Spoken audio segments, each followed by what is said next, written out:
All right, we have a couple more coming in and it looks like we are live. Mother's Day last year.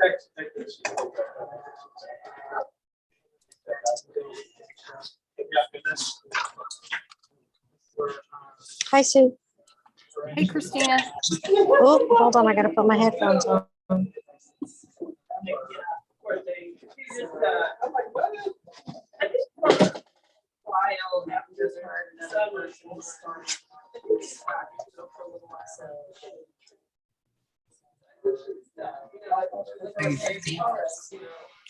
Excited or whatever that is, something about your webcam. Excited? Yeah. Justin, Yeah, can you that's hear better. us? Can you hear us, Justin? Yes, Okay, good. thanks. Come on, you dumb phones. Don't tell me you're dead. So we are live and we're ready to get started whenever everyone else is.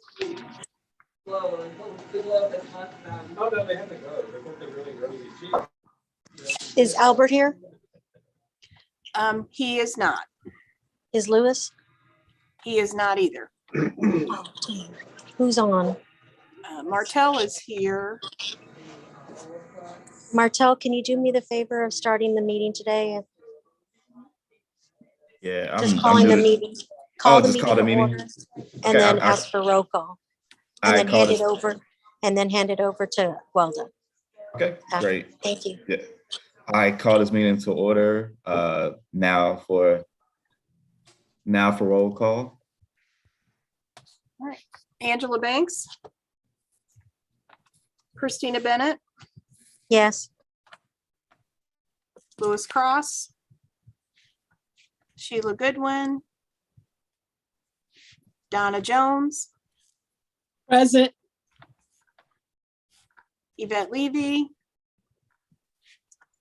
Martell Mann.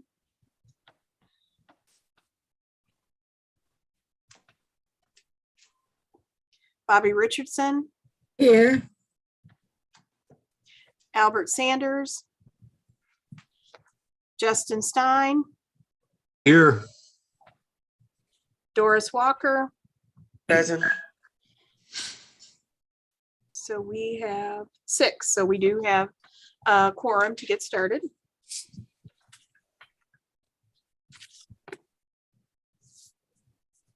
Good afternoon, everyone. We have 3 things on the agenda today. The first being the asset allocation review. We have the flash report, and then we'll make some comments regarding the Ukraine-Russia exposure of your portfolio and how it might be affected. And my colleague Jeff will be doing the asset allocation analysis this evening. I'll leave it to there unless anyone has any questions before we get started. Okay, great.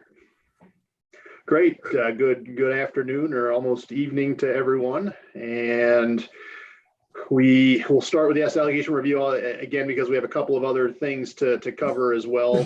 Certainly with What's that? Hello? Okay. Certainly with what's been going on in the markets, we probably want to spend just a couple minutes on that to get everybody up to speed, and Gwilda will do that with the flash report and also the Russia exposure, and certainly happy to answer any questions on that. So the asset allocation review, if we want to flip over to the first page, Sue. And this just gives you a broad overview of ANCO's approach to asset allocation, and probably not dissimilar from some things that you all have seen in the past when looking at asset allocation reviews, but certainly in just following this chart right up at the top, the first step, it's looking at specific circumstances and objectives and constraints of the plan, and understanding that you do have liquidity needs, and Sue has given us an idea of what we're looking at for cash, of what has to go out on a periodic basis to make benefit payments and expenses. And certainly we think about a time horizon for a pension plan, and when a pension fund is well funded, like this plan. It's good because that gives us a nice luxury of saying we can take a very long-term view of an asset allocation. So this is a very long-term time horizon plan and the return target. So again, we know from the actuarial standpoint, there is a return target that they use in calculating their numbers and their projections. And so that certainly is a very important part of the overall asset allocation picture. It's making sure we have a high probability of meeting that actuarial return objective over long time periods of time. So next, stepping down, and I would say it's not less important than the return, but certainly in a lot of situations as important as the return, and that's determining the risk level. So again, we know that to get the kind of returns we're thinking about, a 7.5% return for a portfolio like this, that we do have to incur some risk, and that means we have more in equities and risk type assets to try and get those types of returns. So but again, the objective is, are we taking on the right amount of risk, and are we taking on a level of risk that is appropriate, just given what could potentially happen in a short drawdown period, but certainly again that we can tolerate over a period of time, given the funded status and that we are a well-funded plan. So from those two key components, then it's determining what are those asset classes that get us there. So again, we'll see as we go through this that different asset classes have different return objectives over time, but they also do other things for us in the portfolio, and that's by putting together different asset classes that some zig while others zag, that does a good thing for us, and that helps us to control risk in the overall portfolio. So again, we'll take a look at how that all works. Next is modeling the portfolio. And so we do a number of things when looking at portfolio models. We can look at historical numbers, we forecast, and in a lot of situations, that's really the most appropriate thing to do is to forecast and look forward. But again, oftentimes when we're trying to gut check ourselves and think if we're in the right neighborhood, we do want to look at history and see if that supports us as well. And the simulations, again, these are things that we do to test the portfolio and say in certain stress levels and certain environments where markets are really bad, does that overall portfolio construction continue to work for us? And that bottom piece on number 4, this is really the most important, I would tell you, and that's the human overlay, because these models, and I'm going to talk about it in a couple of pages, asset allocation models have a ton of limitations because we're making forecasts, we are projecting returns, we are trying to estimate what the volatility or the choppiness of those returns will be. We're making estimates on how each asset class fits together and offsets each other. Those are all estimates that go into a model that spits out numbers for us. That final number that gets spit out is only as good as all of those estimates that go in it. So there's some big limitations there. And again, when we get to some other examples or charts, I'm going to reiterate this human overlay portion of it, because again, you can, whatever numbers tell you, a model can spit out that, hey, this is the best asset allocation based on all of these figures we put into a model. But if they don't make sense, if it doesn't meet the liquidity of a portfolio, if the fees are too high in an asset class, or if the liquidity is too low in an asset class, those are things that really we have to come in and have a human override on and say, well, the model is just not right, or the model is going to take us in the wrong direction. So that's important. And then that all leads us to 5, which is selecting an appropriate asset allocation mix. So let's jump forward to the next page.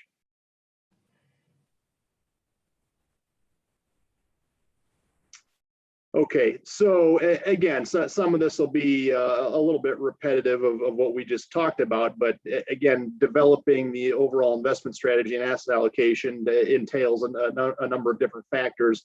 What is the target return of the plan? What are the asset classes that are going to get us there? What are strategic long-term weights? What are ranges around these weights? And then what are the managers and vehicles to implement? So with all of those in mind, number one, just to bring everybody back, all of this is spelled out in an investment policy statement as it should be. And when we make recommendations to change these, again, that will all be reflected in the policy. But again, why that's important is that really it's, and as we say down at the bottom, managers and investment vehicles, they're good and they can add some incremental value in an overall structure. But really the overall volatility or variability of an investment program is going to be determined by that broad asset allocation. And it's the variability that drives a return. So again, if we're taking on more volatility, we want to get paid more for it. So asset allocation is going to be the most important part of the decision. Now, what I also want to emphasize when talking about these factors on this page is that today we want to break this down into some digestible pieces. So today we're going to talk about very broad asset allocation. We're going to talk about the plan's overall equity and fixed income and alternatives exposures, and are those appropriate, and is that where we want to be? But there's another important piece to this puzzle, and that's what we'll look to cover at the next meeting, and that is what makes up each of those broad asset allocations, because equity can be broken down into a number of pieces and different styles. So equity can be U.S. equity, and within that bucket, there's different styles. There's managers that are on the value side of the spectrum. There's managers that are growth. There's capitalization. There's large cap, mid cap, small cap managers.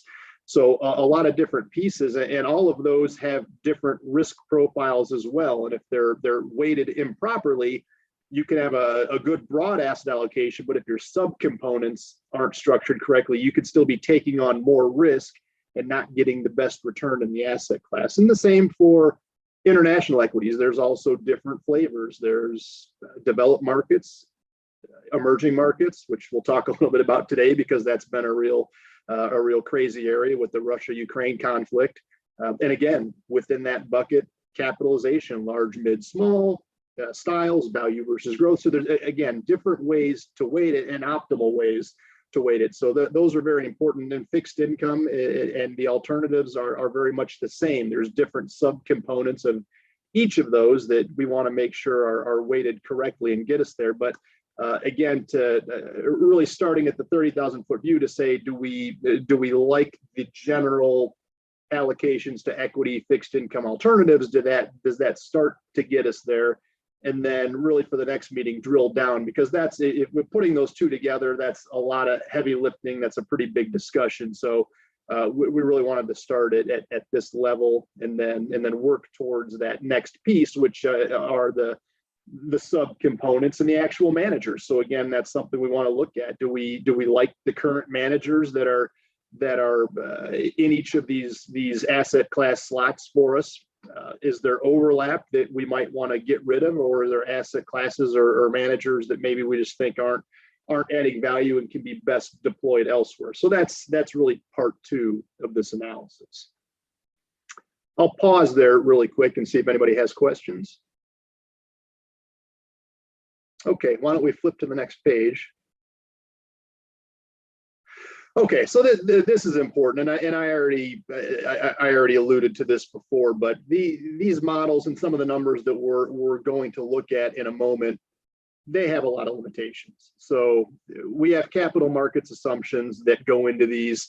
Right now, we're really, the driver of what we're looking at are asset class assumptions that are published by JP Morgan. They're pretty widely used.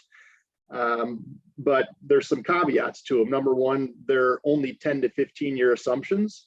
Again, that seems to be fairly standard in the industry. However, in our estimation, 10 to 15 years for a well-funded pension plan that has a very long-term time horizon, that's short. The 10 to 15 years is short. When we really think about how we should be appropriately structuring asset allocation for a well-funded plan, we think in terms of 30, 40 years plus and almost perpetuity, just keeping in mind that we think your plan is going to be around forever because it's in good shape and does all the right things. So we can really think of that longer term time horizon. So it's one thing I want everyone to keep in mind, because when the world is coming together and thinking about what are the assumptions, the expected returns in particular for certain asset classes for the next 10 to 15 years, they've become quite a bit lower. And they're lower for a number of reasons. Number one being that we've had a really good run in the markets. And so most people's common thought is to revert to the mean. And that means that if we've had really good returns in the market over the past 5 or 10 years, that the next 5, 10, or 15 years is not going to be as good, and it has to bring us down to an average. So those shorter 10 to 15-year numbers are lower today than they were several years back. So we will see that impact in some of the exhibits to come. Non-normal return distributions, I'm not going to get too into the weeds on certain statistics and those kind of concepts. But again, we think when we're doing these models, we're thinking in fairly simple terms of saying, what is an average return for an asset class? And then what is a very, very simple volatility around that average return? And it's very straightforward, but the fact is asset classes don't always act that way. There's not a real simple level of volatility around some. In certain markets, if you think back to when COVID started, we had that big sell-off. We had big negative returns that were much larger in a short-term period than some of these models will take into effect. So we always have to just understand that day-to-day market changes and volatility and how things act aren't always simple as some of these models may think in a straight line. Very similar with correlations. So correlations, these are how asset classes act together. So again, kind of think of equities versus fixed income. We think of those two asset classes that if equity is doing really good, that generally fixed income is probably not doing as good. So they zig when the other zags. But again, what does that do? Well, asset classes that don't move together, they actually dampen the overall level of volatility of a portfolio. So that's one of our goals and objectives in looking at different asset classes, is to have things that aren't always acting the same in normal markets.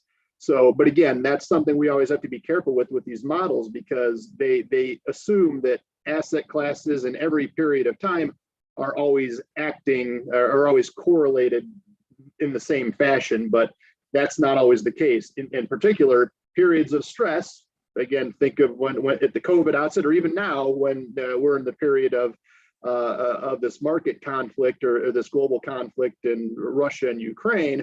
In these stress periods, correlations across all asset classes tend to go up. Everything sells off together, so we don't have as good of a benefit of diversification in these stress periods. So again, just something we have to think about in the overall scheme of things, that doesn't always hold, and it's a limitation of a model. So the alternative asset classes, and this plan has some exposures, and again, not overly outsized exposures, but we have private equity and private debt and hedge funds. Those aren't easy to model in these types of models. And frankly, it's because, again, these models are very much focused on not only the return, and I think return estimations for alternative asset classes are not as tricky as the volatility component. And again, I'll show you some things on some following pages that lead to that. But in general, a lot of that has to do with if we go on to Yahoo Finance or the Wall Street Journal, anything, we can, for our stocks and bonds and mutual funds in the portfolio, we can see daily prices for those. And because we can see daily prices, we can see a short-term pattern of return that tells us how lumpy or how volatile a return stream can be. Those work really good in models to tell us things.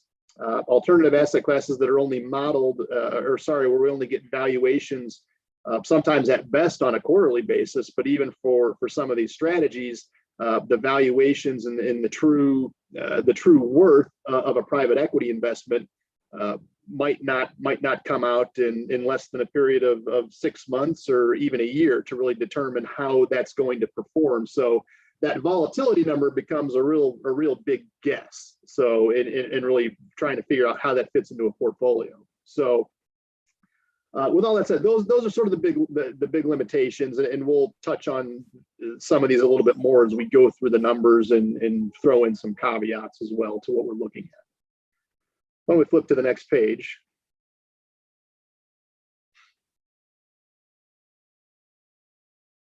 Okay, so I like this chart because we're going to take a look at a bunch of other things that talk about returns and volatility and the major inputs to an asset allocation model. But I think this one, this really gives us a good idea of some of the inputs and things we're thinking about. So here, when we talk about expected returns, and when we see the term standard deviation, that is what we look at as the volatility of returns.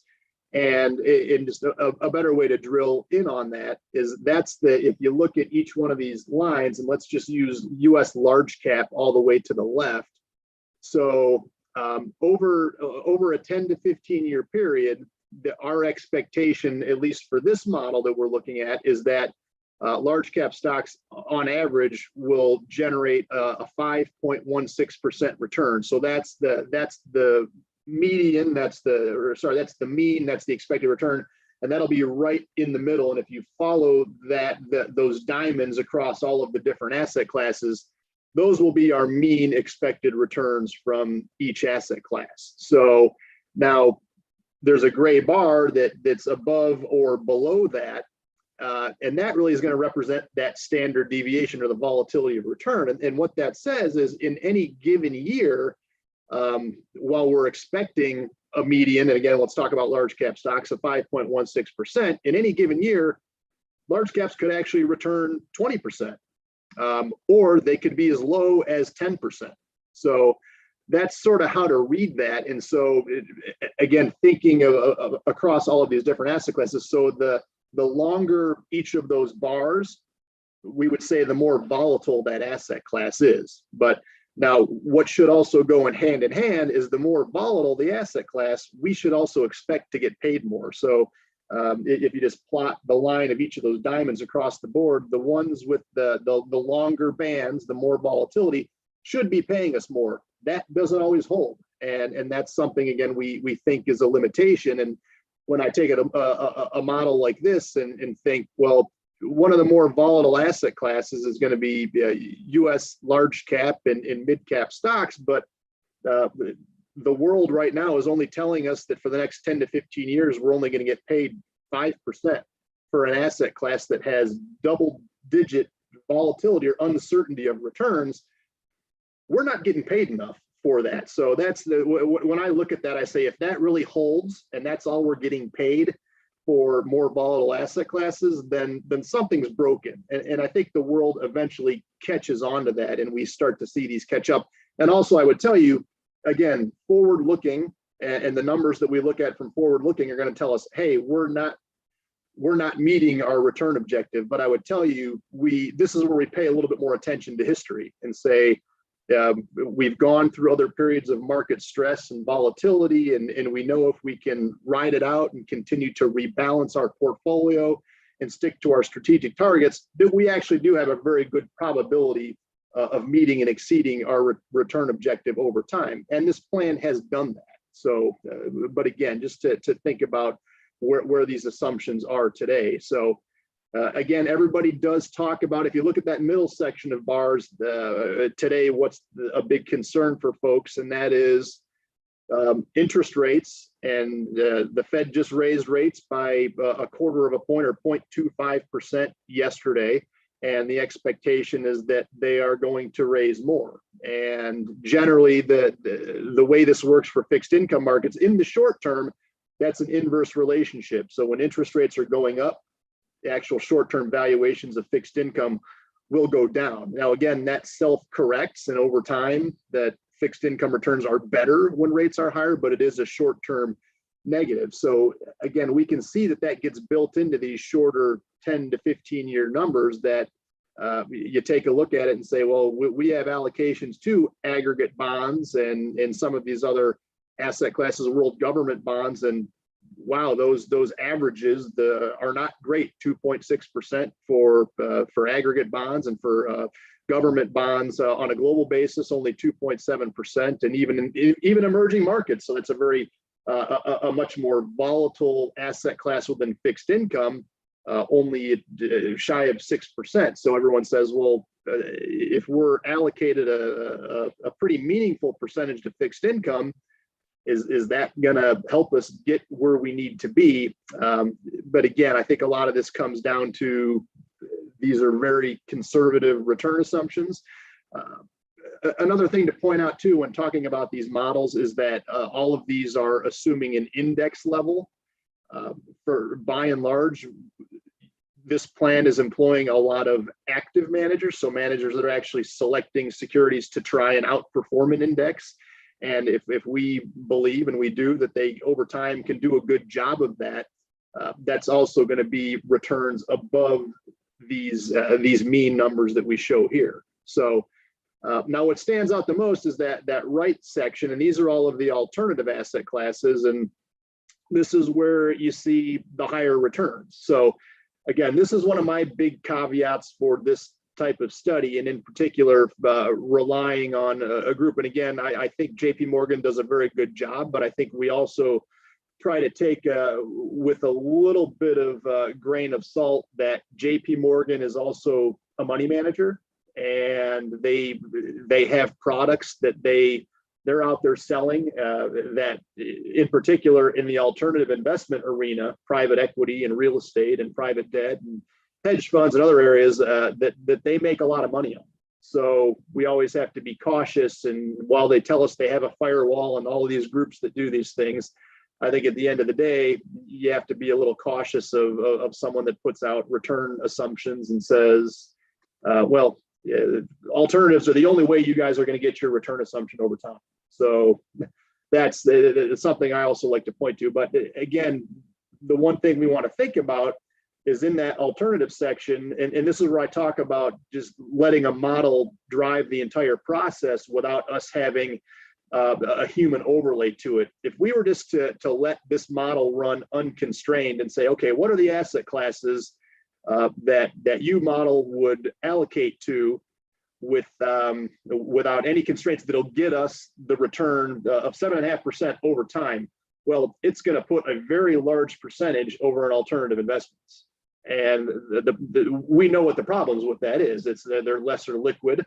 We're maybe not as comfortable with some of the interim return numbers that they're giving us and being able to properly evaluate. So again, we know all the caveats for private investments, but really it is liquidity and making sure that's well matched. If we have a portfolio that's 50, 60, 70% in alternatives, we're going to have a real challenge on a monthly basis trying to rebalance and get money that Sue needs to pay benefit payments and expenses, and that tends to be a real challenge. So that's really where we have to have that human overlay and say, well, all of these numbers in certain asset classes look really good, and even the same thing goes if we said minus the alternatives, and we just go back to equity and said let the model do its thing without constraints. Well, it's going to throw everything into emerging markets because that has the highest expected return.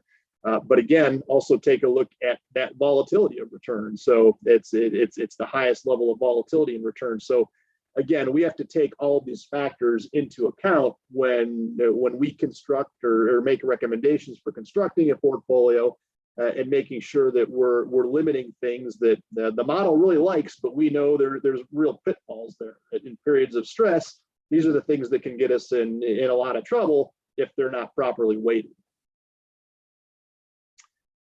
Any questions on expected returns and the level of volatility of returns? Okay, let's flip to the next page. Okay, so this is sort of the third leg of the stool in the model. So the three major inputs that go into these asset allocation models. It is one, the expected return. Number two, the level of variability in those returns or the volatility. And then three, the correlation. So How we read these numbers and what these mean, these are how each of these asset classes. So on the left, 1 through 21 are the different major asset classes that we use in the model. And then up top, the corresponding number are the same asset classes. And so how to read those is you start with one would be US cash. And if you scroll down the number 1 column, that'll be how US cash correlates with every asset class. So it has a 0.1 correlation with bonds. It has a 0.35 correlation with US short duration credit. It has a negative 0.12 correlation with high yield bonds. I'll stop there just to explain now what this means. So if it's a high positive number, so the number can be as positive as 1. So if something is a 1, that means for every move in one asset class, the other asset class moves exactly the same. So they move lockstep. That means you're not zigging and zagging. You're not getting a correlation benefit. Negative correlation can be as negative as -1, and that means that they do completely opposite things. We generally, and you won't see it on this chart, we really don't see anything that gets that negative. But just focusing again on something like look at US high yield bonds and cash. So that's a negative 0.12. So that just means when cash is doing well, high yield bonds are not doing well. And when high yield bonds are doing well, cash is not doing well. So we like things that have lower correlations to each other. So again, not everything's going to be a negative in the portfolio, but certainly we want to avoid overlap in asset classes that have very high correlations or don't add that offset value or that volatility dampening value for us. So again, these numbers go into that model because again, if you think about the average return, and we'll talk about this on the next couple of pages, the average return is just what is the expected return for an asset class, and that's multiplied by what that allocation is in the portfolio, and then we add all of those up. So it's a weighted average of returns.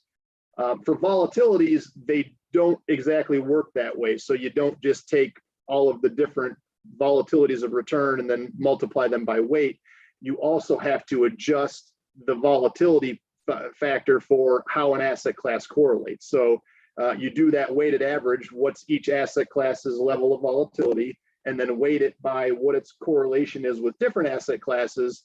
And that tends to, if the correlations are lower across the board, will actually smooth out or give you a total portfolio volatility that's lower than might be if you just did a straight average. So that's why the correlations are important in the construct.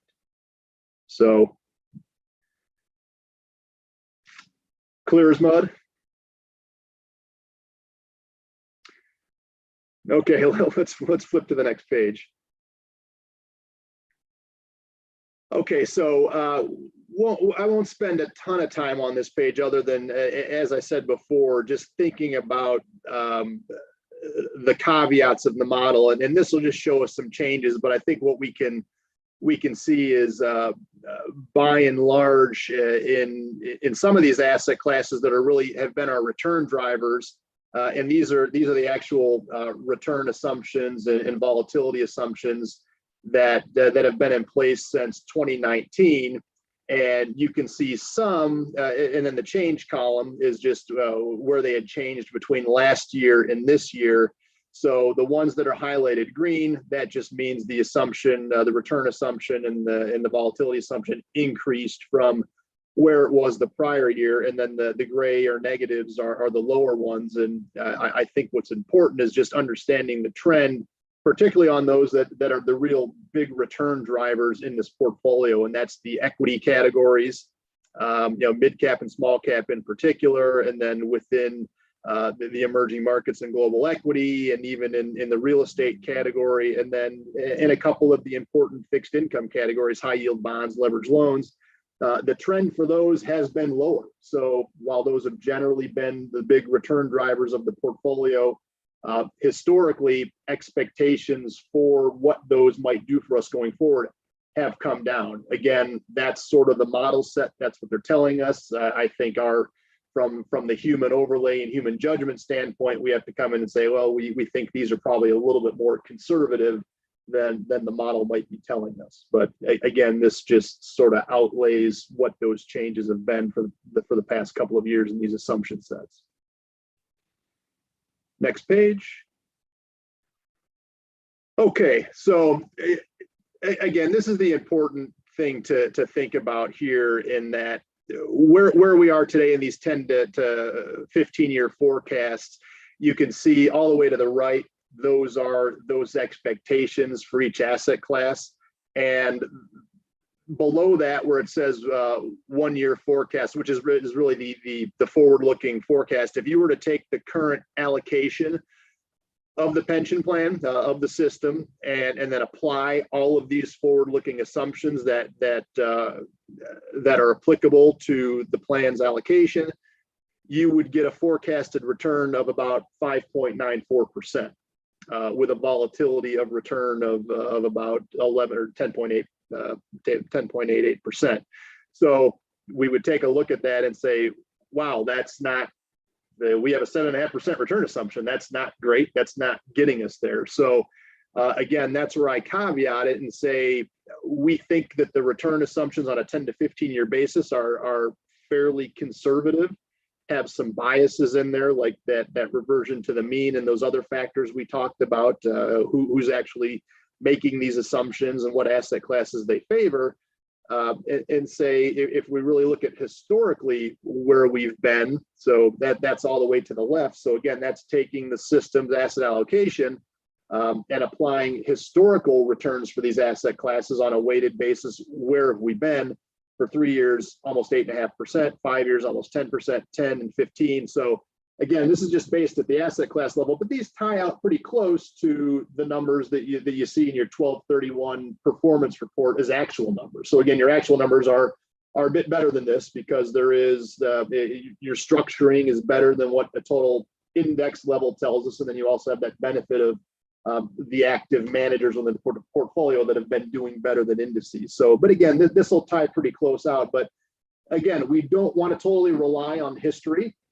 Because history doesn't always project forward, but we also don't want to completely buy into a forecast because we know what those biases are. So when we take a look at our study and think about these things and think about an appropriate asset allocation, we think in terms of probably somewhere in between, meeting in the middle of what the historical numbers have told us and what our projections are telling us. Why don't we flip to the next page? Okay, and so again, you saw on the previous page those numbers, the 5.94% return. So I'm talking about the left column, and that's the current allocation.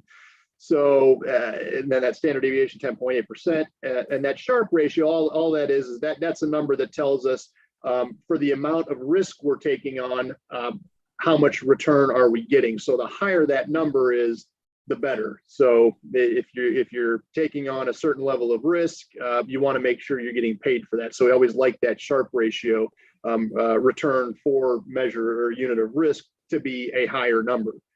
So what we do is we take a look at a few mixes, and so we have 4 different alternative mixes. And what I would tell you is we're not putting too many tweaks in here, because what we can tell from the current allocation, at least on a broad level, is that where the system is at with its equity allocations and its fixed income and its alternatives, it's in a pretty good spot.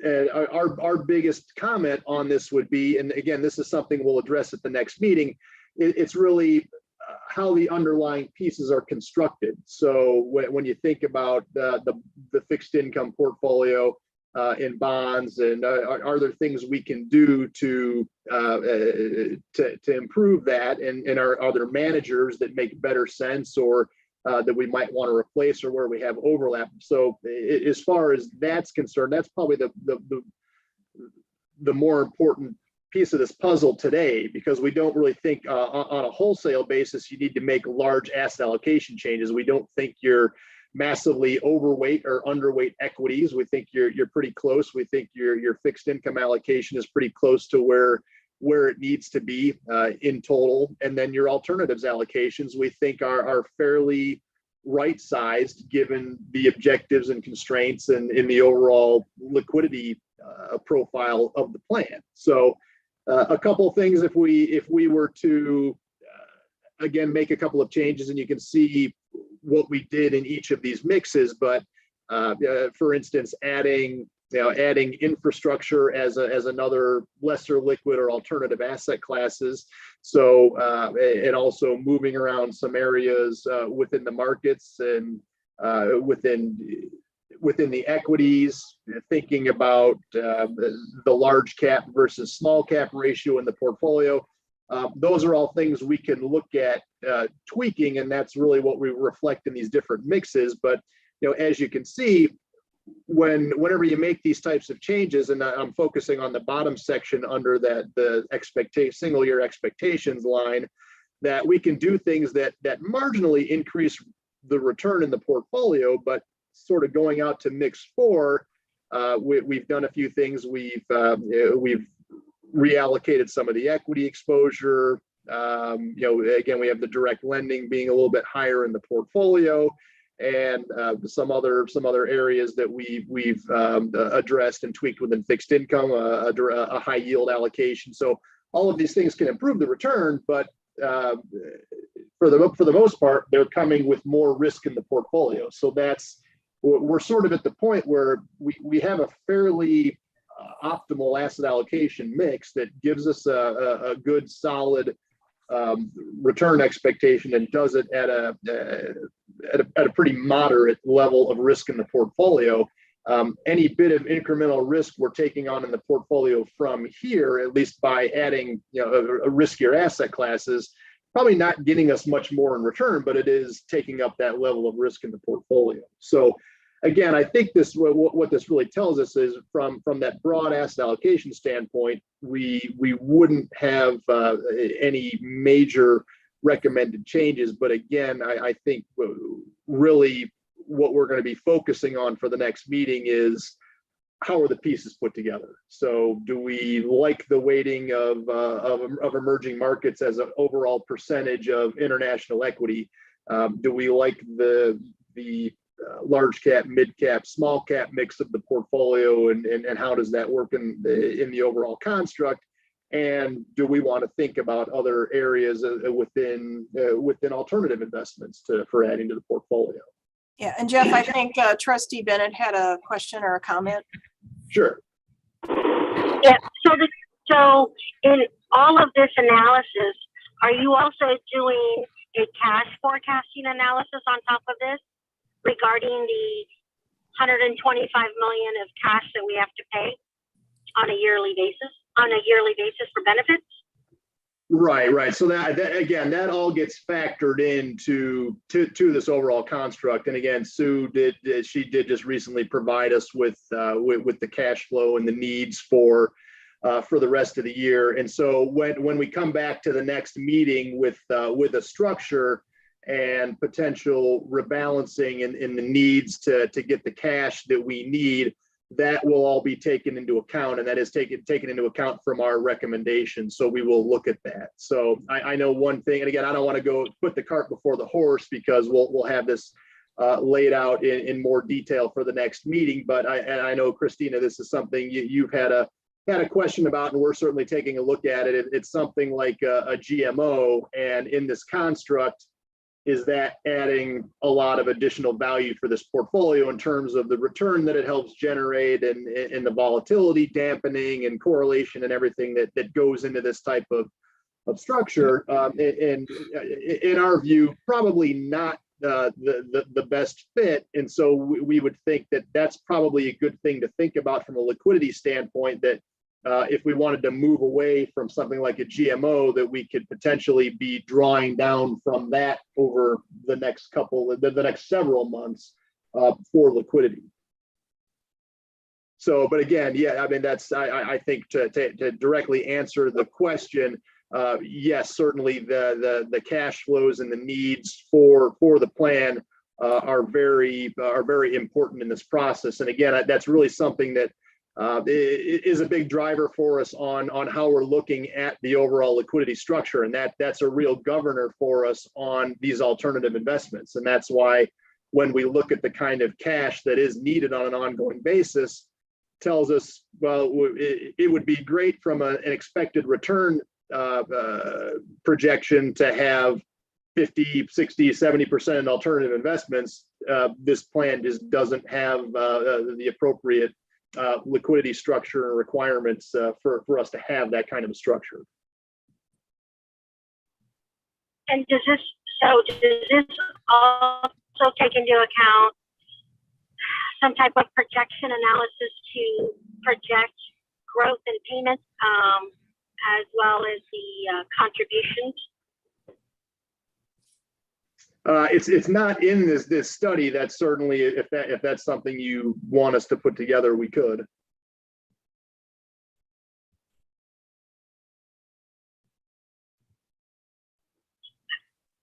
And maybe I'll ask you this: is these analyses are great, but if if we get a percentage shrinkage in incoming dollars, if less teachers are paying into the system and more retirees retire, then at some point this it's going to impact our mix. And so it's more of a recommendation that we look at this on a 2 to 3 year basis, given any type of trends that we see coming up. Yeah, I would tell you that I think from the standpoint of addressing the asset allocation structure, that's something we want to continue to do on an annual basis. So, and again, that is taking into account what might be happening with contributions and benefit payments, and again, any changes certainly in the actuarial assumptions. So certainly makes sense to do that. I would say from the standpoint of an actual projection and what we're thinking about as a long-term policy, again, unless there's a major change in demographics in the plan, in the expected cash flows, that we wouldn't expect to see very seismic changes in this overall mix. So again, it's to continue to have this very long-term view of the plan, and certainly not to take a look at something and just say, hey, we just had we're going through a Ukraine conflict right now, and we think that's gonna be a drawdown for us for the next couple of months. So let's completely revamp the asset allocation because of that, and then miss the upturn. So again, it's to have that strategic long-term thought and objectives, and rebalance appropriately around those long-term objectives within the ranges. But again, certainly it is important to address this on an annual basis to make sure that we are in check with whatever those cash flow circumstances might be. Because certainly, and you do bring up a good point, if we get in a situation where we become much more negative on cash flows because contributions are lower and benefit payments are higher, that's something that we have to take a look at and say, well, maybe we need to readdress what we're doing in lesser liquid investments. So again, I would tell you that I think we're given the liquidity of the plan and the cash that we need to generate on an ongoing basis, that we continue to be right-sized with alternatives. And I think this is probably about where we want to be, but certainly that's something we do have to take into account. We work with other clients that have double-digit negative cash flows going on an annual basis, and that can be that's a real governor, and that's something that, and for those types of clients, they might not have anything in alternative investments just because they can't afford to have that much tied up, and from a rebalancing liquidity standpoint. Thank you.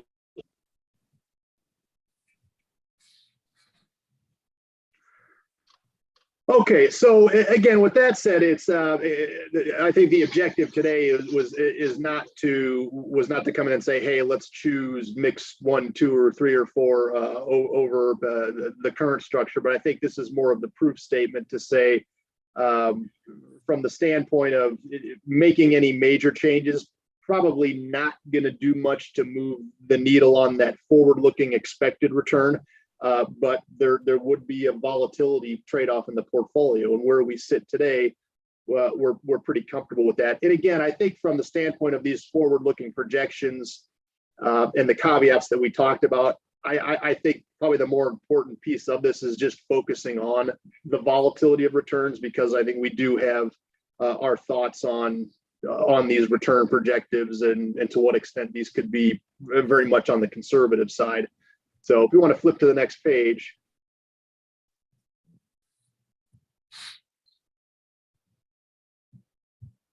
So again, this is something we just like to take a look at to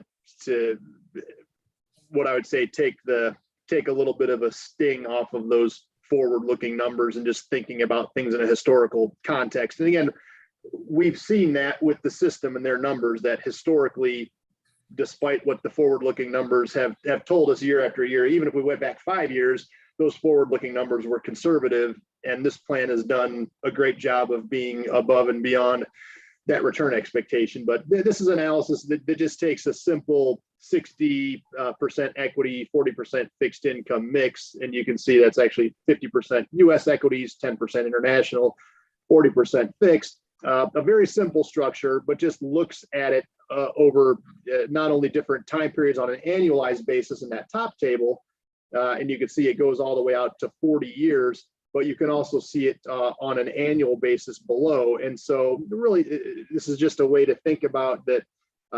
If you go on a year-by-year basis, there are going to be years you don't hit the return assumption. And so on the two tables below, those are the 40 individual annual years, and the white boxes are going to be the years that you don't hit a return assumption, and the blue are going to be the years that you do hit it. And you can see the percentage of years, it's 70% out of 40 years are years that you hit it.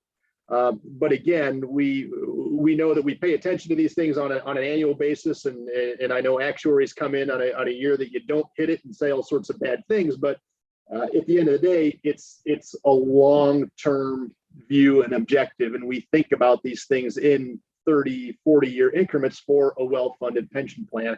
And when you take that kind of a view, and at least see where it's been in history, this type of structure, and again, just the basic 60-40, has done a very good job over time of meeting and exceeding the return assumption, and doing that with a high percentage probability.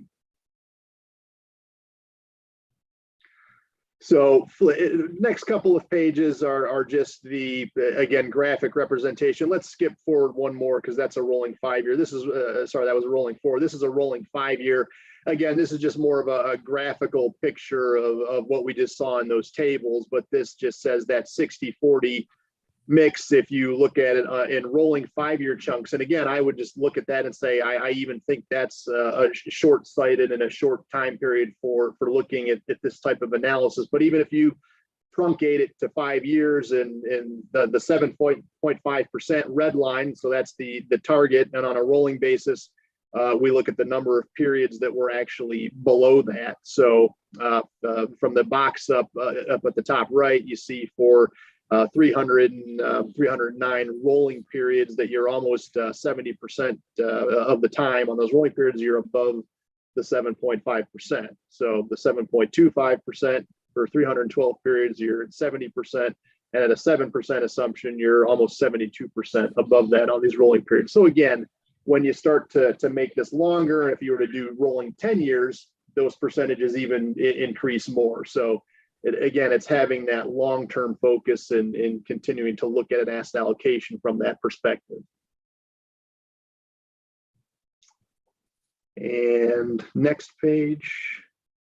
Okay, so this is the appendix. If you want to flip, not going to spend time on that. These are proxies that we have to use. There's mean variance again. These are just some definitions. I won't spend a lot of time here other than unless there's questions, but we talked about the limitations. We talked about the 3 major inputs into these asset allocation models, return expectation, risk, and correlation. Again, what we don't see here, which is again part of the more of the human overlay, but we do have ways to model it as well, is that those liquidities and cash flow constraints in the plan. So again, those are very important governors for this type of analysis.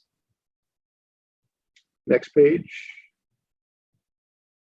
Okay, not going to spend too much time on these. Sometimes you might hear in these asset allocation studies different terms like arithmetic and geometric returns. We do in this type of study use what's the arithmetic return, and that's a simple average of returns. And a geometric is an average if you look back over time and include all of the volatility of a rate of return structure and what that return ends up being on that look back basis. That's going to be a geometric. Why do we use an arithmetic versus a geometric? Why do we use a simple average? Well, it's because we're making a return projection, and then we're also applying a separate volatility assumption to it. So because we're not actually using a historical return series, but we're using forward looking, that's why we're going to use a straightforward average for a return and then apply a volatility estimate to it. Again, why people tend to pick on it, it's because a geometric average, because it includes volatility of returns, a geometric average is always going to be lower than an arithmetic, but it's a different kind of model. For forward-looking models, we're always looking to use that simple mean. Again, I'm not going to get too bogged down in statistics, but just from the standpoint of, again, these models, we're using a mean expected return, and then that volatility or the variability of return around that, we're looking at from really it's a basic what we call a one standard deviation move. So when we talk about those volatilities, that's sort of the normal market type move. What might happen in any given year at almost a 70% chance of where that return could be up or down. So again, the example here, if we have an average return that we expect to be at 5.16%, in normal market environments, we would say that in any given year, it could be as low as 10%. In any given year, it could be as high as 20%. That's normal. Again, we know that years aren't always normal, and things can be more extreme than that. So if we start to go out and say, what happens in a really crazy year? Well, this asset class that we said we expect over time gives us a 5% return. But if we have a really bad year, what could happen? Well, this asset class could be down as much as 40%. So again, those are the things we see in those stress periods. But hey, on the positive side, it can also be up as high as 50%. But again, this is a model, and this is a model that says, hey, things are even on the left side and they're even on the right side. The world doesn't always work out that way. So these distributions can be skewed. The negatives can sometimes be worse than the positives in a given year, and the positives can be maybe better than the negatives in other periods. So again, just something to think about in models that perfect statistics aren't always good for the real world. Next page. Okay, and this is just a little bit more on correlations. I talked about this earlier in the report, but again, this is just to talk about how correlations work and how we think about them in models. And if you look at that bottom chart, this really represents scatter plots of what you might think about of two different asset classes. So all the way to the left, that would be that correlation of 1. So that would mean when one asset class is moving in one direction, the other asset class moves in the same exact direction at that time period. And so if you plot them over time, it's that perfectly positive diagonal line. If you look at something that is not correlated or has a zero correlation, for each one of those that you plot, one asset class might have a certain return, and then the other corresponding asset class will have a return that has nothing to do with it. So it plots in sort of a mess, and that's zero correlation.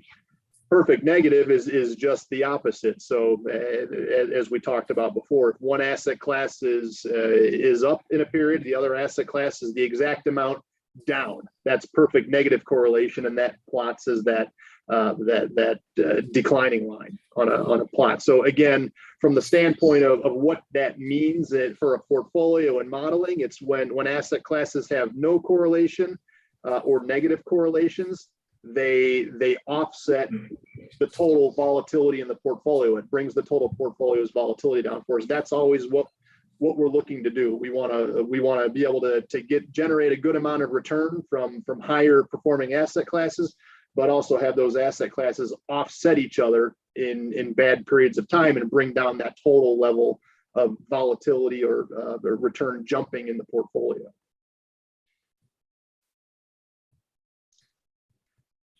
And the rest of these are just some other risks and definitions in the portfolio. I'm not going to spend much time on this today unless there's questions. But again, all of these just go into the fact that we have assumptions, we have real world things that happen, we have geopolitical risks. Geopolitical risks don't really play into a standard model, with the exception of, again, thinking about those outliers or those things that go way away from that median return, because that does happen. We have these periods and we have to think about that. And again, when we structure portfolios, it's understanding how bad downside could be. So again, I think emerging markets is a great example. Again, Gwilda's going to talk about where we've been for the past couple of months and the latest return, and we'll talk about this Russia-Ukraine situation. But again, that's hitting the emerging markets extremely hard. So if we went back to the beginning of that model and said, what's the asset class that gives us one of the best returns,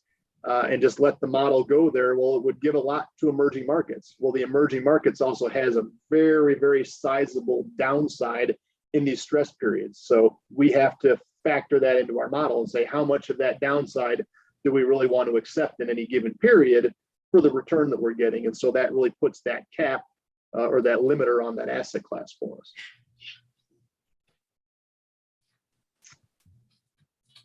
Okay, there's just other definitions of things we throw around. I try not to throw around too much jargon and definitions, and hopefully we'll brought this home to a digestible level for everybody, and I'll entertain any additional questions.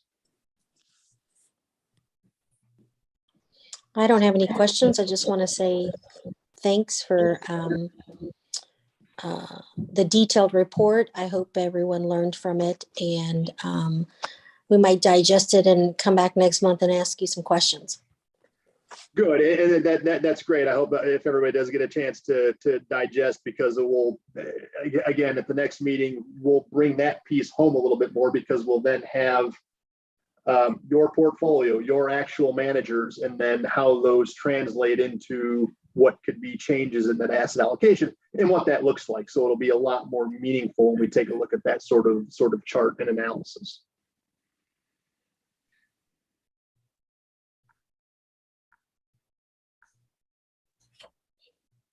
Okay, and if there's no other questions, I will turn it over to Gwilda. Okay, so if we could bring up the flash report.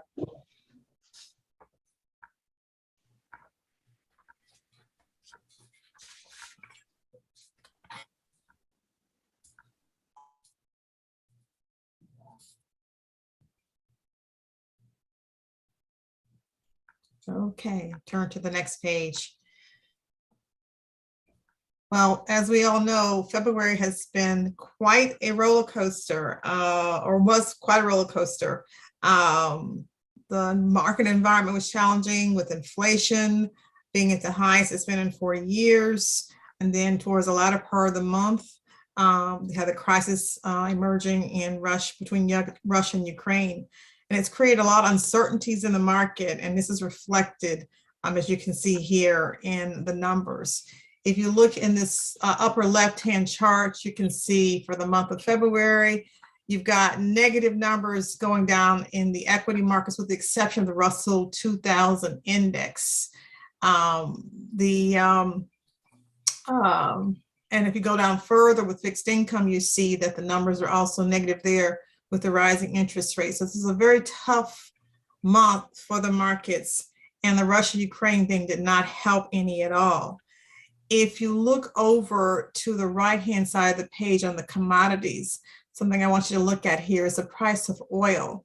As you can see, the price of oil has jumped significantly. If we look from December of 2020 to the end of February, you see we have more than double the price of oil in the commodities in this time frame, and we're seeing that all in the price that we're paying at the pump. What I would like to look at here is on a year-to-date basis. In that upper left-hand chart, you can still see we have negative numbers, significantly negative numbers down the page, starting with the equity markets and coming down. Over to the right-hand side at the top, albeit on a year-to-date basis, we have had negative numbers. What's really suffered more so on a relative basis is the growth portion of the market. The value has been less negative on capitalization-wise, large, mid, and small. The value sectors have held up better in this type of an environment. The other thing too here you should look at on here is the key rates. As you know, as Jeff mentioned, fixed income, as interest rates rise, the value of the bond portfolios go down. If you look here at the 10-year and the 30-year bonds and under the key rates, as you can see here, if you look back, going back from 2020 coming forward, you can see those rates are going up. So the value of the bond portfolio is going down. So although we have seen really, really good numbers over the past couple of years, we are starting to see some corrections in the market. The positive thing I would say is for this week, on a net basis, the markets, the equity markets are up. We gained over, let's see, I just looked at it a few minutes ago. With respect to the S&P 500, it was up 53 points today. The Dow was up 417 points. So we're seeing some recovery in the equity markets. And on a week to date, we're up. Still month to date, we're down in most of the segments of the markets. If you turn over to page 2, this is the asset allocation of your fund, where it stood at the end of February. All of your segments of the fund are within the targets, and the target is represented by the bars, the width of the bars.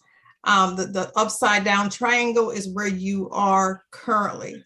As you can see, the areas where you are overweighted versus the actual optimal target is large cap domestic equity. You're most underweighted in international equity and emerging markets equity, not surprisingly what has just happened, and also in the alternatives portion of the fund. But with that being said, that underweight might have helped you out in what has been a very volatile market in the emerging portion of the fund. Now, one thing we did say we would add to this chart in the quarterly reports is for each of these segments that we're showing here, we will add the names of the managers. So you'll know who your large cap equity managers are, who your small mid cap managers are, et cetera. So we'll be adding that in the quarterly report. You can move to the next page, page 3. With the markets that we had in the month of February, as you can see here for the month, the actual total fund had a return of a negative 1.78 versus a negative 1.27. Did not quite keep up with the policy index, but with the overweight in the domestic equity segment, that hurt specifically within the growth portion of it. If you look down this page, you can see here Edgar Lomax, as I mentioned, value held up better. Represents your large cap value manager, albeit negative on a relative basis. He outperformed the value index with a return of a negative 0.81 versus the index at a negative 1.16. As mentioned earlier, the growth managers had a difficult time As you can see, both Intech and TCW also underperform on a relative basis versus the Russell 1000 growth, with Intech returning a negative 5.36 and TCW returning a negative 5.77. You can turn to the next page. Here we've got the small cap portion of the market. As you can see here, on a relative basis, two of your small cap managers did well versus the index. And as I mentioned earlier, the small cap portion, specifically value, the value segment actually did better than the growth. Westfield is your small cap growth manager, and that manager had a negative 0.75% return versus the Russell 2000 growth at a positive 0.44. But your two other managers, Systematic, which is a value manager, small cap value, actually outperformed at 1.74 versus 1.65. And DFA is a micro cap manager that has a blend of the Russell 2000, which encompasses both growth and value, and the micro cap, Russell micro cap, and delivered a turn of 1.67 versus 1.04. So with the exception of Westfield, that small cap segment did very well and delivered a positive return towards a total of the fund. In the international portion, as expected, International had a difficult time, with Fidelity returning a negative 4.48 versus the EFA index of negative 1.77. Causeway also delivered negative return of negative 3.25 versus negative 1.77. I don't think anyone is surprised with the returns in this segment and also with the next segment with what is happening on the international front. If you look lower on that page right here, the total emerging markets, DFA is an emerging markets manager. Has a value tilt, negative, but on a relative basis did better than the MSCI Emerging Markets Index, returning a negative 0.88 versus a negative 2.99. Even though it's negative, this is the value of having active management. So when markets are weak, you do have managers that can perform better than the respective indices. Invesco, emerging markets equity manager, return a negative 7.80 versus the emerging markets index, a negative 2.99. And you will see the difference between these two as I go into the discussion on Ukraine and Russia. Invesco actually had a larger percentage exposure within those markets in the month of February. You can turn to the next page. In the manager of managers, pretty much Exponents held up pretty much right in line with the index, the MSCI World, a negative 2.57 versus negative 2.53. So right in line, just 4 basis points off from their respective index, comparative index.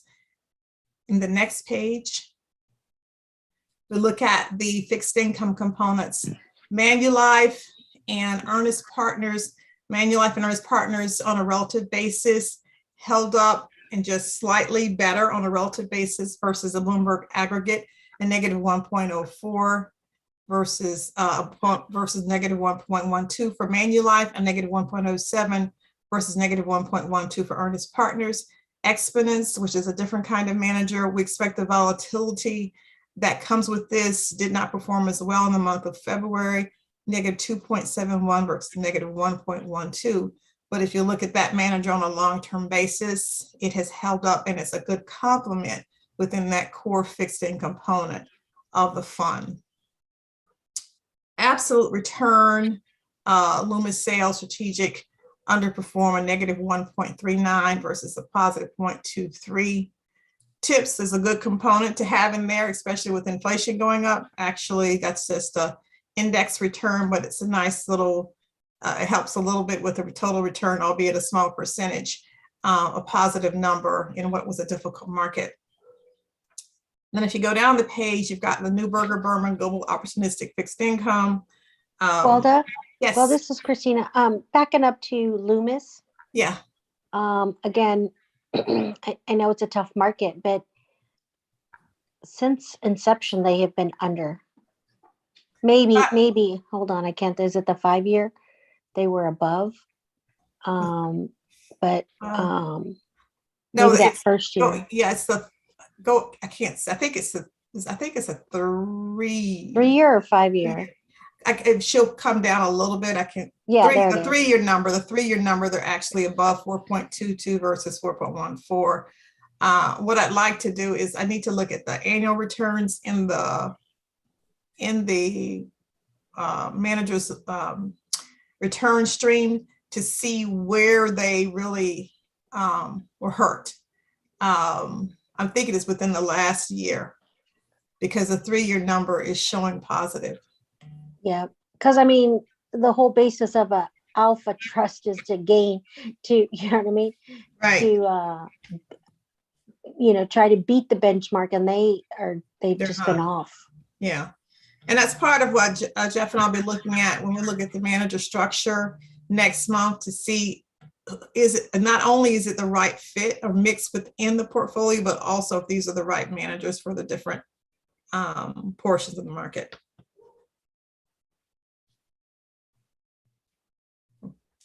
Okay.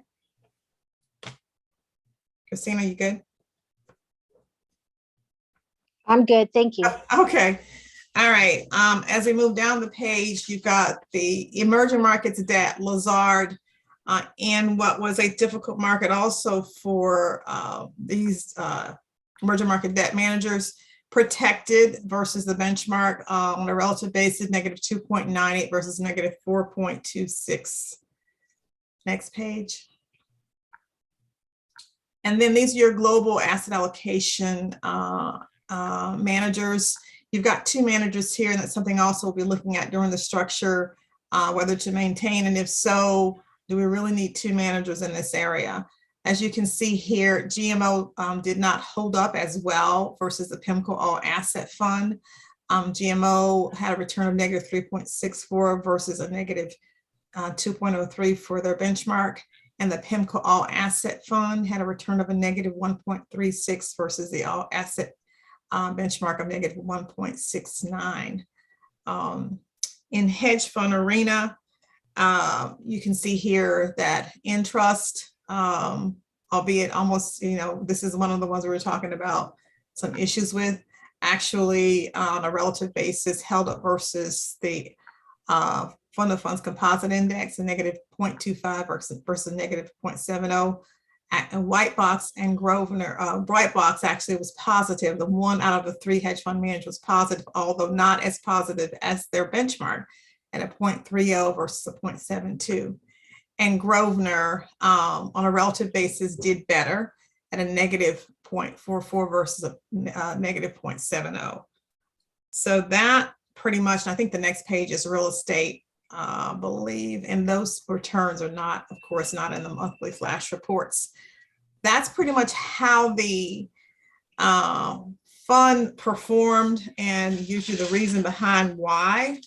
Are there any questions or comments? And Jeff, you want to add any comments on any of this? And then we can go into the Ukraine-Russia exposure, which will give you some color on why some of the managers performed the way they did in the month of February. Okay. If So not, Geralda, I'll tell you that I believe Lewis and I, maybe Sheila was here too on the last downturn. So, so there's, we've witnessed and been able to see the difference. Sorry, I'm going to go on mute because my dog's going ballistic. But I'm hoping we're not in that same situation. okay. We'll look at it in more in depth and be ready at the next meeting to give you more informed commentary on Lumen's sales portfolio. Okay. Now, what I wanted to, and it's not in the presentation, but I polled all the managers that where you would have exposure, albeit let's just say that everything is, because we're interconnected as a world, there's going to be indirect implications of the Ukraine-Russia issue going on. But with respect to your portfolio in particular, the emerging market equity segment, emerging market debt segment, and the global asset allocation segment all had exposure, albeit minimal, some having more than others. With respect to those managers, let me just run it down. DFA had 0.42% in Russia, PIMCO all asset 0.68% in Russia and 0.06% in Ukraine. Lazard 0.2% in Russia, 0.5% in Ukraine. GMO 0.18 or 0.2 in Russia and 0.02 in Ukraine. And Invesco had the largest percentage in emerging markets at 2.36% exposure. The issue that goes here is that these exposures, you're kind of there. You can't do anything at this point. The markets have been shut down. There's no trading of those securities. Fortunately, the managers all had significantly less exposure than the index, but there was exposure. So that's something we're just going to have to unfortunately ride out until the markets open and we can kind of assess where things are. What's more important is there's indirect exposure. You've got commodities that filter in there. You've got energy that factors in there. And this is felt throughout not only the domestic markets, but the international markets, both public and private markets. There is some indirect effects of this. The actual effect is not really quantifiable. It's something, it's a wait and see kind of a situation to see how things are going to play out in this conflict, how long it's going to go. As I mentioned, the central bank prohibited foreigners from selling local Russian shares as of Monday, February 28th. And the Moscow markets have been closed since that date. The MSCI index, as well as the FTSE, have decided to remove Russian stocks from their emerging markets indices at or close to zero valuation as of March 4th and March 9th. So we're going to have to wait and see on this. Now, with respect to your private markets, there's indirect exposure. In real estate, it's more in line with concerning inflation and the likely impact on interest rates. This can make it more expensive to borrow money going forward. So that's an indirect impact with respect to your real estate markets. So there are some things that we've got to consider, but at this juncture, your asset allocation, as Jeff has mentioned, is in a good place. You're not overly exposed by any of your managers in these markets. They're very prudent in their selection. Like I said, Invesco had the most exposure, but when you look at it on a large scale, you have minimal exposure in these markets. So yes, there's concern, but not anything to be where we would make a huge allocation decision or any moves within the portfolio at this point in time.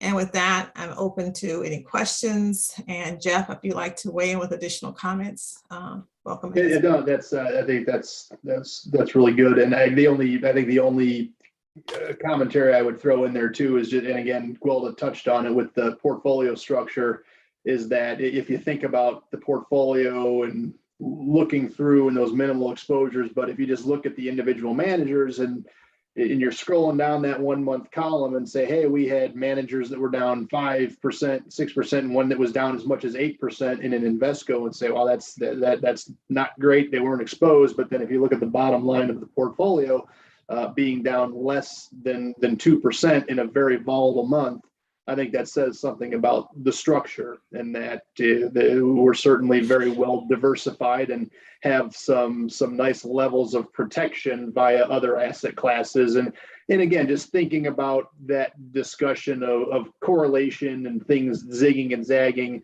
And so PIMCO, the all asset is very good. I think is a good example of actually, and as Gwilda was going through all of those exposures that she took a look at for managers, though one of the things that came out too is a PIMCO all asset actually had short exposure, or let's call it negative exposure. So they actually were doing well when the Russian markets were going down because of their positioning. So again, it's just having flexibility, and we know Whitebox and Grosvenor and the hedge fund side also have certain positions like that too, that are also positioned against something like a Russia going down. So they're actually making money in that type of environment. So again, not something that's great long-term betting against things in a long-term basis, but they've been very tactical and have the ability to do well and protect the portfolio in these types of situations. So I think that bottom line number in a very volatile month that says a lot for this structure. Yeah, and I would also say that, you know, going forward, of course, we'll stay in touch with the managers to see how things progress. Although they can't really do anything until after the markets open back up in those areas, but we'll keep you abreast of any changes or updates from those managers. I appreciate it. I think the world is on pins and needles on how much further this war is going to go on, and what's the view of the aftermath when it comes to assets, right? And in Russia, what's the penalties that some of these investments are going to have to pay for shutting their doors or choosing to exit? So, and then it's also foreign currency risk, right? So the ruble is nothing at the moment, and so there's a lot of headwinds that we have to face, but we're in the same boat with everybody else, right? I mean, we're not isolated by any means. It's good to see that we have little exposure, but it's still, you know, it still will impact. If everything had to be written down to zero, it still would impact the portfolio. Oh yeah. So I appreciate the heads up and the due diligence of digging in and giving us the rundown of what our exposure is to Ukraine and Russia. You know, we think of it so far away, but we forget that all our investments have tentacles that touch globally, and that we're so much more connected than we are disconnected. Sure. So I appreciate it. You're welcome. Unless there's some questions, that's all we have. So, Sue, and I'll jump right in. Did we get an update on the managers and the brokerage discussions that we had? We have not. I Have think they responded? we're sending out letters. We've been Oh, working, okay. yeah, so we've been working on that, and we're sending out those letters. So I guess we'll wait and see. So are we putting them on watch list, or what are we doing? The letters were a reminder of the program. But that's the action we're taking. I don't know beyond that what we want to do about the watch list. That would be a decision of the board or the committee. Yeah, and I guess, well, I think what we historically have done is if they didn't comply, we would put them on watch and send them a notice that immediately, right, once we knew that they didn't meet their compliance, that you did not meet your compliance. And some of these are habitual. So it's not like they don't know about the program. I think they just have chosen not to comply with it. And so I don't know about anybody else, but I would like to entertain a motion to include in that letter that they are on watch list for failure to comply with one of our, guidelines, that they knew about it when they, when they became a manager, and they've complied off and on over the years. But, we just need to ensure that they are aware, and the only way they're going to respond, I think, and they're going to say, wait till next December. I'd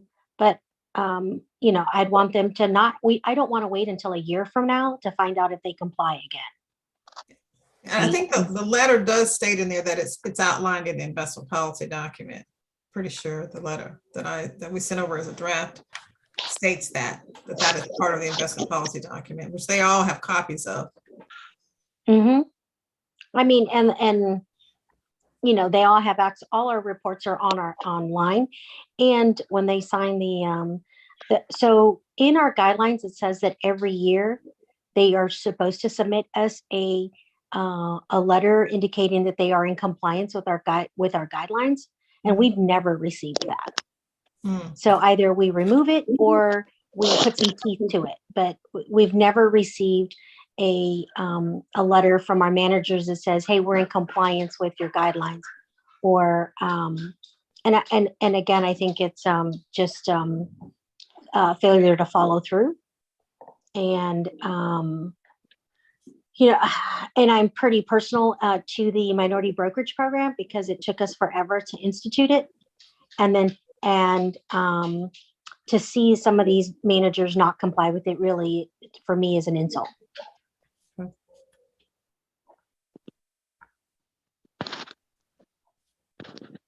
So I would like to get the opinion from other trustees to see if we put them on watch lists.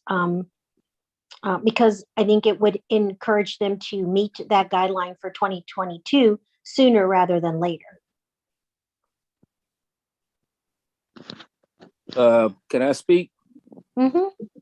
I'm all for it. I don't know if we've notified them that they were not in compliance, but if in fact we have, I guess we're assuming that they should read the fine print and know, but assuming, I mean, if they're aware of it and they still haven't complied, then certainly they should go on the list and we should let them know that they're not in compliance. Sue, do you know if a letter has gone out to these folks, let them know that they're not in compliance with some of our guidelines? Not as of yet. I actually had them together to go out tomorrow, but we can still tweak the letter if we want to, because it doesn't specifically say they would go on watch. It does say any exceptions must be submitted, providing what those, detail for those exceptions. I mean, that's pretty much from the guidelines. Okay, but I'm with Christina on that one. We must, if this is a mandate of our company, then we certainly should let them know that they need to do whatever they're supposed to do to be in compliance. How many days do you give them to become in compliance? So they get the whole year. Annual year, yeah. So they get a whole year to comply with this requirement. And some of them do it because the trades are so small that they can do it in a couple of trades, right? And so some of our managers blow it out of the ballpark and are very conscious about it. And some of them wait until fourth quarter, and then we don't know until March when we get the December reports. And so I think that if we just tweak the letter to say, if you do choose not to go on watch list for your lack of compliance by December 31st, then, show us what your compliance is, at 2020 during 2022, the first quarter, to see if you've been able to make that up, right? I mean, if you look at the trade numbers, are not that big. So for those that didn't report, they can avoid being on the watch list and probation if they just show us that as of March 31, they are in compliance for 2022. Well, I agree with you on that.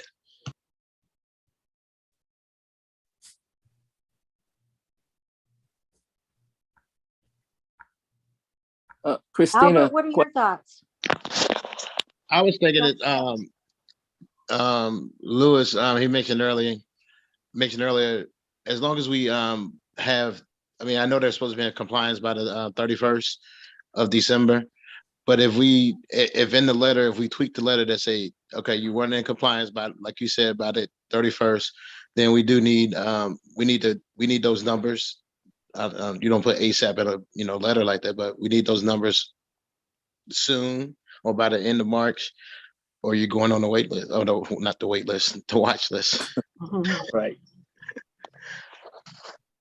And I'll step in, and Gwelda and Jeff know this, that if you operate in the state of Illinois, this would not happen, right? Because they have a state mandate, and all these managers do operate in the state of Illinois. So they're accustomed, managers are accustomed to doing this, right? If you do this in the state of Illinois, you are kaput, you are gone, you failed on a state level requirement and they don't tolerate it. So ours is, we're in Missouri, we're never going to get something like that on the state level. But again, for us, because we're not a big fish, right? To me, it just seems like it's just a disrespect that they don't comply when they operate across the river and comply. Because what we ask for is not unusual. If they operate in the state of New York, in the state of Illinois, which else, Gwilda?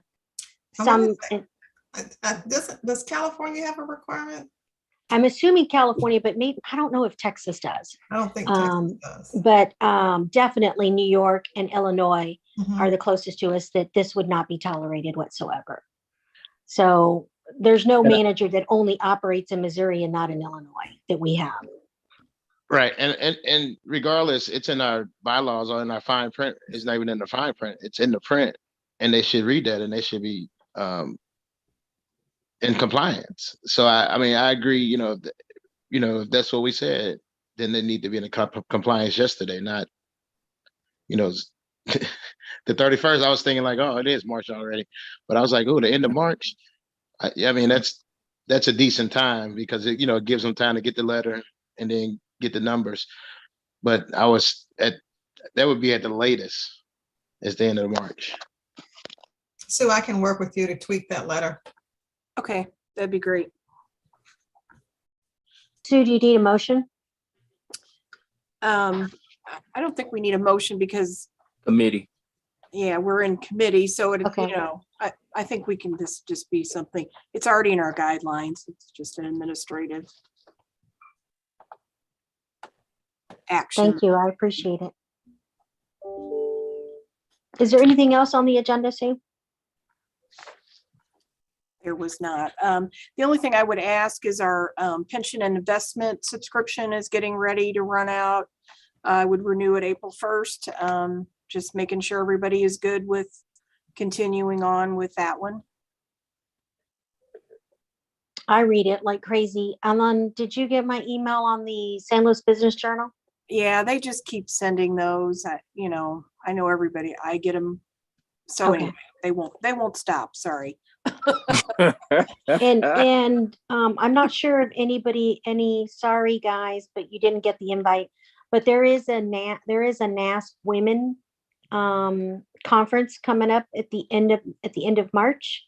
Gwilda, you'll be there? You're on mute. I'll be at another meeting I won't be able to attend, unfortunately. Oh, okay. So I'm not sure if everybody got an email. Bobby, Donna, Doris, Sheila. Oh, Sheila's not on. No, I have not received anything. So Sue, did you receive it? I did not. Okay, well, I will go ahead and forward it to Sue and she can send it out. It doesn't cost us anything. It's during the day though. It's a 2-day, I think it's a 2-day event. But you can, Where is it doesn't cost us anything because we're a trustee. Where is so I'm sorry, Louis.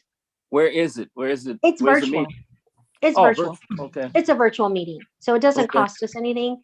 So maybe you can hop on and listen in for those that want to attend. But I'll go ahead and find it and I will forward it to you, Sue, to send out to the trustees. Okay. Sounds Okay, good. Christina, do we have to register for You that? do have to register, and you just put on there trustee St. Louis Public Schools, and it's fine. Okay. And But if not, shoot me a text and I'll help you out. Sorry, Albert. no, you're Marcel, fine. Louis, and Justin. I was just, That's okay. yeah, we're fine. I was just saying Lewis can get on as Louisa if he wants.